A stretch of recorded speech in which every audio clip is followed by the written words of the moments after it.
ಹರಿಯಾಣ ಚುನಾವಣೆಯಲ್ಲಿ ಬಿಜೆಪಿ ಗೆಲುವು ಸಾಧಿಸಿದ ಹಿನ್ನೆಲೆ ಬಿಜೆಪಿ ಕಾರ್ಯಕರ್ತರಿಂದ ಹಾಸನ ನಗರದ ಆರ್ಪಿ ರಸ್ತೆಯಲ್ಲಿರುವ ಬಿಜೆಪಿ ಕಚೇರಿ ಎದುರು ಸಂಭ್ರಮಾಚರಣೆ. ನರೇಂದ್ರ ಮೋದಿಗೆ ಜೈಕಾರ ಕೂಗಿ ಸಂತಸ ವ್ಯಕ್ತಪಡಿಸಿದ ಬಿಜೆಪಿ ಕಾರ್ಯಕರ್ತರು. ಮುಂದಿನ ಮಹಾರಾಷ್ಟ್ರ ಚುನಾವಣೆ ಗೆಲ್ತೀವಿ ಎಂದು ಘೋಷಣೆ ಕೂಗಿದ ಕಾರ್ಯಕರ್ತರು.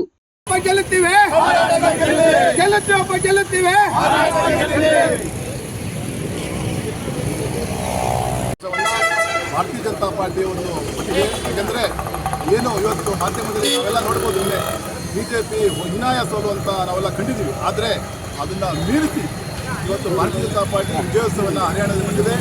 ಮುಂದಿನ ದಿನಗಳಲ್ಲಿ ನಮ್ಮ ರಾಷ್ಟ್ರದಲ್ಲಿರುವಂಥ ಎಲ್ಲ ಮಹಾರಾಷ್ಟ್ರದ ಎಲ್ಲ ಚುನಾವಣೆ ಸಹ ಭಾರತೀಯ ಜನತಾ ಪಾರ್ಟಿಯ ಚುನಾವಣೆ ಹಿಡಿಯುತ್ತೆ.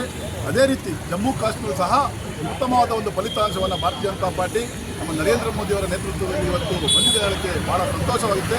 ನರೇಂದ್ರ ಮೋದಿಯವರ ಭಾರತೀಯ ಜನತಾ ಪಾರ್ಟಿಯ ಕಾರ್ಯಕರ್ತರ ಅಪಾರ ಶ್ರಮ, ಅವರ ಕೊಡುಗೆಯನ್ನು ನಾವು ಇವತ್ತು ಜ್ಞಾಪನ ಮಾಡ್ಕೋಬೇಕಾಗ್ತದೆ.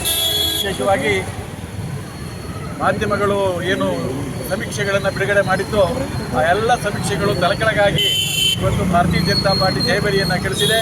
ಹಾಗಾಗಿ ಇವತ್ತು ಎಲ್ಲರ ನಿರೀಕ್ಷೆಯನ್ನು, ಎಲ್ಲರ ಸಮೀಕ್ಷೆಯನ್ನು ಮೀರಿ ಇವತ್ತು ಗ್ರೌಂಡ್ ರಿಪೋರ್ಟನ್ನು ಯಾವುದು ಮಾಡಲಿಕ್ಕೆ ಸಾಧ್ಯ ಆಗ್ತಿದ್ದಿಲ್ಲ. ಹಾಗಾಗಿ ಇವತ್ತು ಹಾಸನದಲ್ಲಿ ಭಾರತೀಯ ಜನತಾ ಪಾರ್ಟಿಯ ನೇತೃತ್ವದಲ್ಲಿ ಇವತ್ತು ವಿಜಯೋತ್ಸವವನ್ನು ಆಚರಣೆ ಮಾಡ್ತಾ ಇದ್ದೇವೆ. ಹಾಗಾಗಿ ಹರಿಯಾಣದ ಬಿಜೆಪಿ ಎಲ್ಲ ಕಾರ್ಯಕರ್ತರಿಗೆ, ಪ್ರಮುಖರಿಗೆ, ನಾಯಕರಿಗೆ, ರಾಷ್ಟ್ರೀಯ ನಾಯಕರಿಗೆ ಅಭಿನಂದನೆಯನ್ನು ಸಲ್ಲಿಸ್ತೇವೆ.